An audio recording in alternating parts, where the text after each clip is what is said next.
안녕하세요. 몸신는 한의사 한진우입니다. 여러분, 연말이 다가오면 건강검진 많이 받으시죠? 검사 결과지를 받아보면요, 가장 먼저 빨간불이 켜지는 항목 중 하나가 바로 콜레스테롤, 중성지방과 같은 고지혈증 수치일 때가 많습니다. 그럴 때 이제 내년에는 꼭 운동해야지, 또 식단도 관리해야지 하고 계획을 세우지만 막상 시간이 지나면 또 흐지부지 되고, 또 작년에 다짐했던 나 자신을 떠올리면서 반성하게 되죠. 그래서 오늘은 그냥 계획만 세우고 끝나지 않도록 고지혈증이 있을 때 절대 하면 안 되는 3가지, 그리고 약을 먹지 않고도 고지혈증을 관리할 수 있는 방법까지 제대로 알려드릴 예정이니까요, 영상 끝까지 봐주시고요, 좋아요 한번 눌러주시면 큰 도움이 되겠습니다. 이번만큼은요, 그냥 듣고 끝내는 게 아니라 실천까지 함께 할 수 있도록 쉽게 정리해 드리겠습니다. 먼저 용어부터 정리해 보겠습니다. 우리가 흔히 말하는 고지혈증의 정확한 이름은 이상지질혈증입니다. 즉, 혈액 속에 지방 성분이 비정상적으로 많아진 상태를 말합니다. 혈액 속 지방에는 크게 2가지가 있죠. 첫 번째는 콜레스테롤이고요, 두 번째는 중성지방입니다.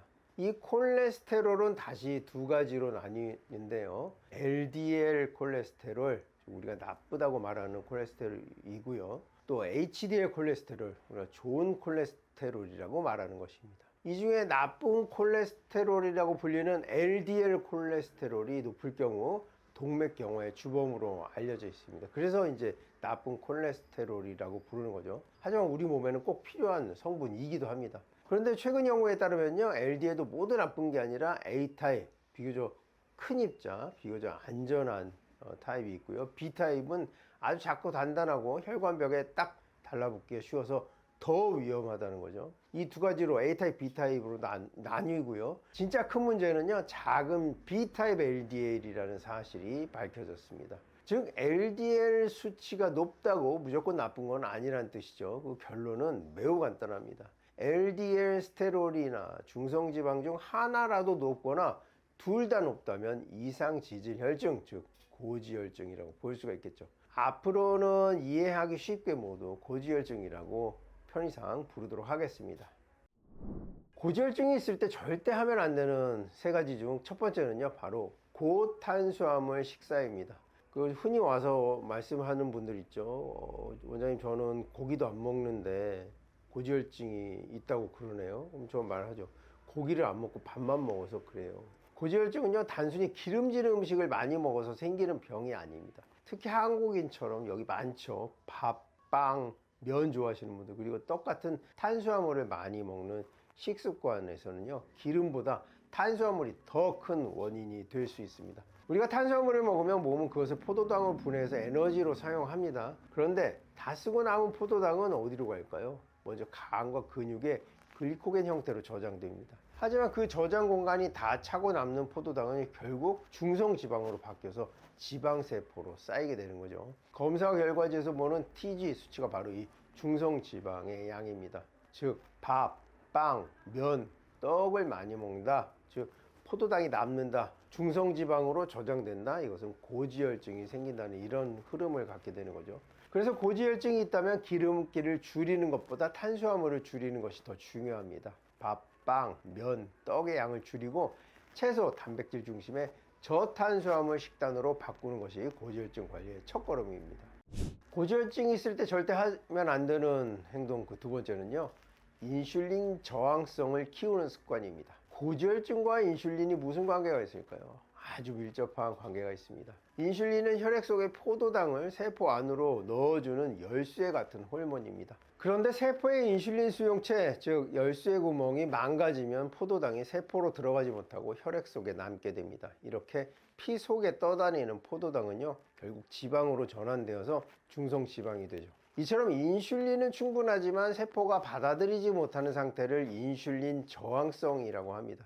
이 상태가 지속되면 중성지방이 증가하게 되고요, 바로 당뇨 위험으로 이어지게 됩니다. 그래서 인슐린 저항성을 낮추기 위해서는요, 근육량을 늘려야 합니다. 근육은 포도당의 저장 창고이기 때문입니다.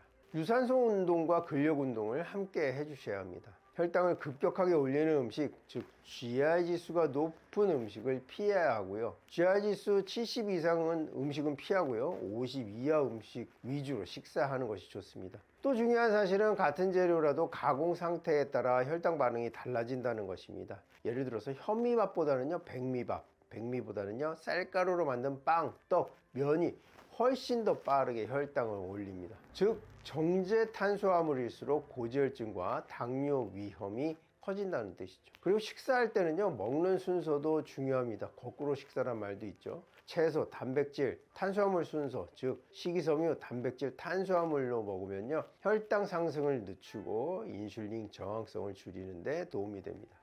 고지혈증을 위해서 하지 말아야 하는 습관, 그 세 번째는요 간을 피로하게 하는 습관입니다. 간은 우리 몸에서 콜레스테롤을 만들고 또 담즙을 생성해서 지방을 분해하는 역할을 하는 중요한 기관입니다. 즉 기름진 음식이나 혈액 속 지방을 처리하는 모든 과정의 중심에 간이 있는 셈입니다. 그런데 간이 피로하거나 지방간처럼 그 기능이 떨어진 상태가 되면 몸속 지방을 제대로 분해하지 못하고 콜레스테롤과 중성지방이 혈액에 그대로 쌓이게 됩니다. 이런 상태에서는 아무리 약을 먹거나 식단을 조절해도 고지혈증이 쉽게 좋아지지 않습니다. 결국 고지혈증을 제대로 관리하려면 단순히 지방이나 콜레스테롤 수치만 볼 것이 아니라 먼저 간의 건강부터 회복시키는 것이 핵심입니다.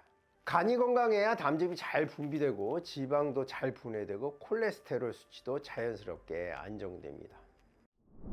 지금까지 고지혈증이 왜 생기는지 그리고 절대 하면 안 되는 습관들을 살펴봤습니다. 정리해보면 딱 세 가지입니다. 첫째, 기름보다 탄수화물이 문제입니다. 밥, 빵, 면 같은 탄수화물이 남으면 결국 중성지방으로 바뀌기 때문에 식단의 중심을 탄수화물에서 단백질과 채소로 옮겨야 합니다.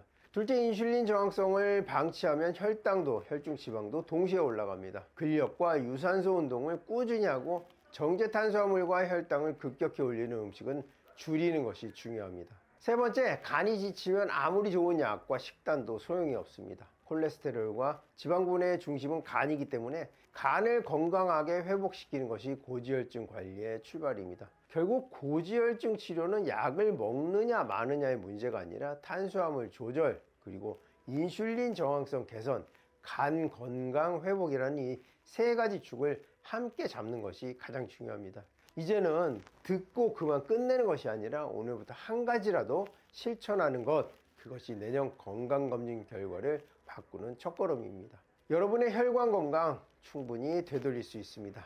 오늘 준비한 영상은 여기까지고요. 영상 끝까지 봐주셔서 감사합니다. 더 궁금하신 점 있으시면 댓글 남겨주시면 성의껏 답변해 드리도록 하겠습니다. 지금까지 오신 한의사 한진우였습니다. 감사합니다.